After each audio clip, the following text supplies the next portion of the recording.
देखिए, लोकसभा चुनाव से पहले नीतीश कुमार महागठबंधन का साथ छोड़कर और एनडीए के साथ भले ही चले गए हों, लेकिन इस बार नीतीश कुमार के पलटने से पहले बीजेपी ने ही चाल चलना शुरू कर दिया है।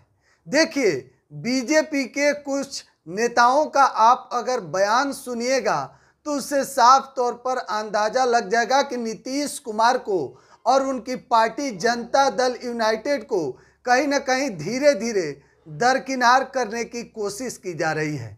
तो देखिए, लोकसभा चुनाव के परिणाम के बाद यानी कि 4 तारीख का नतीजा है और 5 तारीख का बयान आप सुनिएगा सम्राट चौधरी का। तो उन्होंने क्या कुछ कहा था, जो कि उप मुख्यमंत्री हैं, साथ ही प्रदेश अध्यक्ष हैं बीजेपी के। उन्होंने कहा था कि 2025 के विधानसभा का चुनाव नीतीश कुमार के नेतृत्व में एनडीए लड़ेगी। लेकिन जैसे ही शपथ ग्रहण हुआ, शपथ समारोह समाप्त हुआ, उसके अगले ही दिन का भाषण सुनिए विजय सिन्हा का। बिहार के उप मुख्यमंत्री हैं विजय सिन्हा भी, उन्होंने साफ तौर पर कहा कि कोई किंग मेकर नहीं है बिहार में कोई किंग मेकर वेकर नहीं है। साफ तौर पर उन्होंने कहा था कोई किंग नहीं है। तो कहीं ना कहीं जिस तरीके से इन दोनों के भाषण के बाद अब तीसरा देखिए अश्विनी चौबे, जिनका इस बार बीजेपी ने टिकट काट दिया, लेकिन बीजेपी के कद्दावर नेता और पुराने नेता में से एक नेता है। उन्होंने साफ तौर पर कहा कि इस बार की जो चुनाव है 2025 के विधानसभा का बीजेपी अकेले चुनाव लड़े।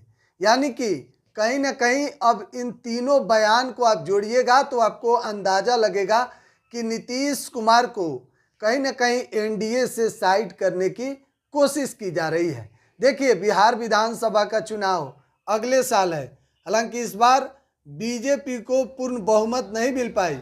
272 सीट जो चाहिए सरकार बनाने के लिए, वह आंकड़ा से थोड़ी कम बीजेपी रह गई थी। तो नीतीश कुमार की जो 12 सांसद हैं वह उन्होंने समर्थन दिया नरेंद्र मोदी के सरकार बनने में। और नीतीश कुमार को लेकर कहा जा रहा था कि कोई बड़ा मंत्रालय मिलेगा, लेकिन नीतीश कुमार के पार्टी को 2 मंत्रालय दिया गया। ललन सिंह को हालांकि अच्छा खासा मंत्रालय मिल गया, लेकिन देखिए इसके बाद भी चर्चा जो है वह तो तेज है, क्योंकि नीतीश कुमार क्या 2025 के चुनाव तक एनडीए के साथ रहेंगे या फिर से इंडिया अलायंस में चले जाएंगे।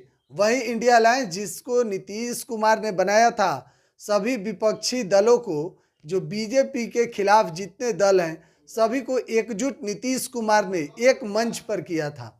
और नीतीश कुमार, अब जब चर्चा यह भी शुरू हो गई कि क्या नीतीश कुमार 2025 के चुनाव में सीएम फेस होंगे अगर चुनाव लड़ते हैं एनडीए के साथ मिलकर, या फिर कोई और नया चेहरा को बीजेपी लॉन्च करेगी, ये तो समय बताएगा। लेकिन फिलहाल देखी जा रही है कि एनडीए जो है वह कहीं ना कहीं नीतीश कुमार के चेहरे पर चुनाव लड़ने से जरूर डगमगाती हुई दिखाई दे रही है। लगातार अपडेट दे रहा है बिहार एक्सप्रेस पर बने रहें। बहुत बहुत धन्यवाद।